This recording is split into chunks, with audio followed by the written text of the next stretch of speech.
السلام علیکم ورحمۃ اللہ وبرکاتہ۔ آج کے ہمارے بیان کا موضوع ہے فضائل سورہ فاتحہ۔ اس سے پہلے آپ ہمارے چینل کو سبسکرائب کریں، بیل آئیکن کو پریس کریں، لائک اور شیئر کریں۔ نحمدہ ونصلی علی رسولہ الکریم، اما بعد فاعوذ باللہ من الشیطان الرجیم، بسم اللہ الرحمن الرحیم۔ حضرت ابو ہریرہ رضی اللہ تعالی عنہ سے روایت ہے، رسول اللہ صلی اللہ علیہ وسلم نے ارشاد فرمایا، قسم ہے اس ذات کی جس کے قبضۂ قدرت میں میری جان ہے، سورہ فاتحہ جیسی کوئی صورت نہیں اتاری گئی تورات میں، نہ انجیل میں، نہ زبور میں اور نہ قرآن میں، اور یہ 7 آیتوں والی ہے جو اللہ جل جلال نے مجھے خصوصیت کے ساتھ عطا فرمائی ہے۔ حضرت عبداللہ ابن مسعود رضی اللہ تعالی عنہ فرماتے ہیں کہ میں مسجد میں بیٹھا تھا کہ رسول اللہ صلی اللہ علیہ وسلم نے فرمایا کہ مسجد سے باہر نکلنے سے پہلے تجھے قرآن کی بڑی عظمت والی سورت کی تعلیم دوں گا۔ جب حضور علیہ السلام مسجد سے باہر تشریف لے جانے لگے تو میں نے عرض کیا، حضرت آپ نے وعدہ فرمایا تھا، تو آپ صلی اللہ علیہ وسلم نے ارشاد فرمایا، وہ سورہ فاتحہ ہے کہ اللہ تعالیٰ نے اس کے بارے میں فرمایا، وَلَقَدْ آتَيْنَاكَ سَبْعًا مِّنَ الْمَثَانِي وَالْقُرْآنِ الْعَظِيمِ۔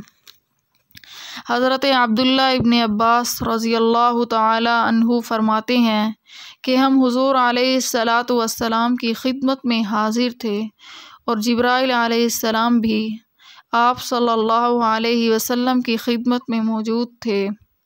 اچانک آسمان سے دروازے کے کھلنے کی آواز آئی۔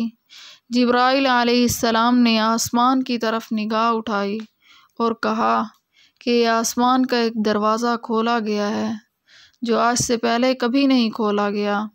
پھر اس سے ایک فرشتہ اتر کر حضور علیہ السلام کی خدمت میں آیا اور عرض کرنے لگا، اے محمد مصطفیٰ صلی اللہ علیہ وسلم، آپ کو خوشخبری ہو، نوروں کی ایک نور سورہ فاتحہ اور دوسرا نور سورہ بقرہ کی آخری آیتیں ہیں، اور یہ صرف آپ صلی اللہ علیہ وسلم کو عطا کیے گئے ہیں، آپ سے پہلے کسی نبی کو نہیں دیے گئے۔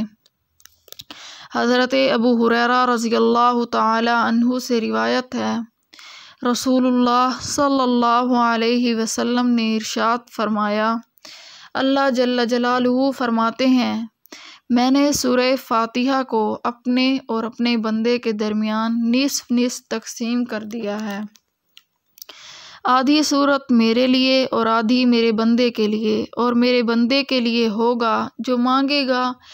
جب بندہ کہتا ہے الحمدللہ رب العالمین تو اللہ تعالیٰ فرماتے ہیں، حمدنی عبدی، میرا بندہ میری حمد کر رہا ہے۔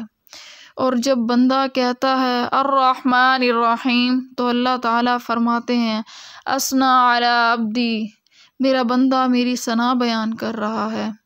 اور جب بندہ کہتا ہے مالک یوم الدین تو اللہ تعالیٰ فرماتے ہیں، مجدنی عبدی، میرا بندہ میری بزرگی بیان کر رہا ہے۔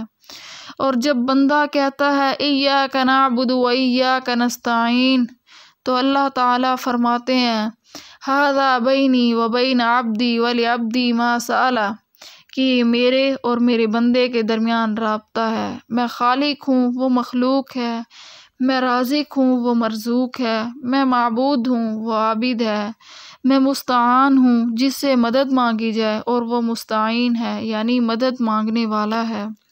اور جب بندہ کہتا ہے اہدنا الصراط المستقیم تو اللہ تعالیٰ فرماتا ہے، ھذا لعبدی ولعبدی ما سأل، یہ میرے بندے کی دعا ہے، جو مانگے گا سو پائے گا۔ حضرت عبداللہ ابن عباس رضی اللہ تعالی عنہ سے روایت ہے کہ فاتحۃ الکتاب تعدل ثلاث القرآن، کہ سورہ فاتحہ قرآن مجید کے دو سلاسل کے بارے میں ہے کہ برابر ہے۔ وآخر دعوانا ان الحمد للہ رب العالمین۔